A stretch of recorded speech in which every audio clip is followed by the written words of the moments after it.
Hello players, today's video is going to be a cut-induced throw. I'm going to shoot this shot in with just medium speed center cue ball. Went in perfect. And I want to tell you about this because you're going to be shocked when you learn what's happening here with the physics of these shots. Before I do, I want to let you know that this Pro Tracker is set up so it's snug. The cue ball will roll through if I hit it, but you can see it's trapping it, right? There's no side slop on this at all. Just want you to know that. I made the shot, but I'm going to show you now that I'm going to miss it. And watch. It's set up the same. Everything's aligned right, but watch what happens. See that? See how it hit way over here? That's because the harder you hit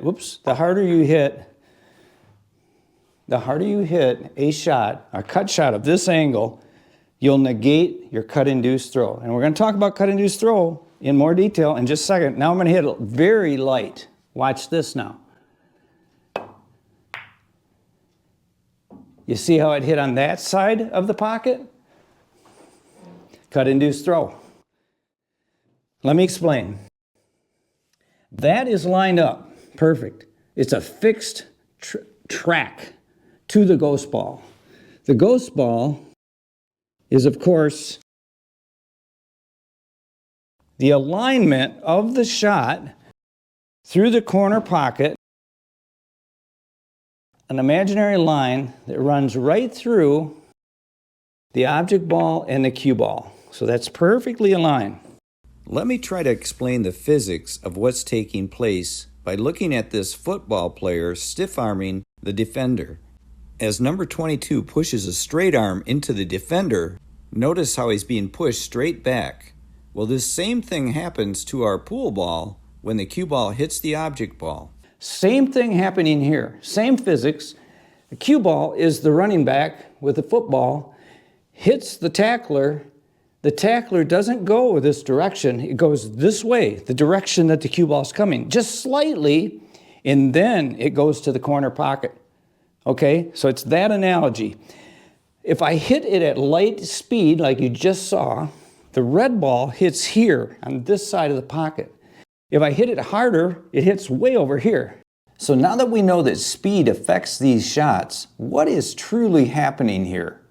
Well, when this cue ball hits this object ball in the ghost ball position, it's glancing off, but it's also rubbing on the object ball. It's creating friction. So the slower the cue ball is rolling, the more friction that is applied.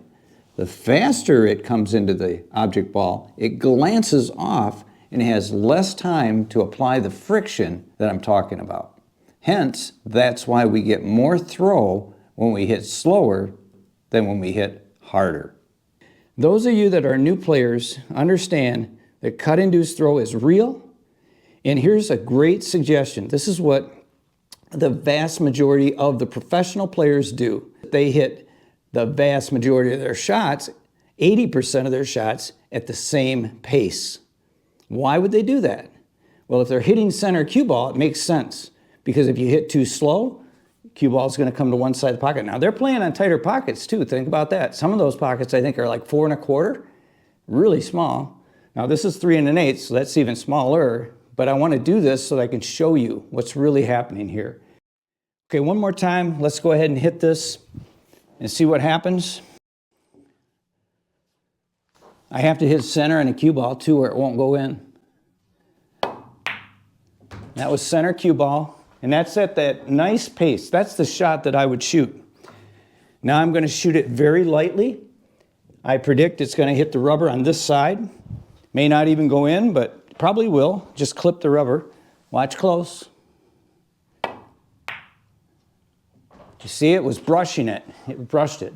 Very slow speed there. Now, we're going to hit it with pace. And it's going to hit probably, not even the rubber, it's probably going to hit the cushion like that. Okay, now more pace, center cue ball. If I hit it harder, it's going to hit the cushion. You see the difference here? Man, you guys, Understanding this is going to help you in your game. Think of doing it this way. Always hit your shots at the same pace if you're hitting center cue ball. If you hit really light, sometimes you have to because you're just rolling into another shot and you just have to be real gentle with the shot, then you better plan on overcutting it just a little bit. If you're hitting it real hard, you want to undercut it, okay? Why the game is so hard, you guys? So difficult. If you guys have any questions or comments, leave them in the comment section below. I'll answer every one. And please share this video because it's going to be very helpful to people, but also it helps me in my channel, and me helping you by you sharing this video helps me. If you want to see another great tutorial, watch this one right here. And until next time, like I always say, keep on practicing.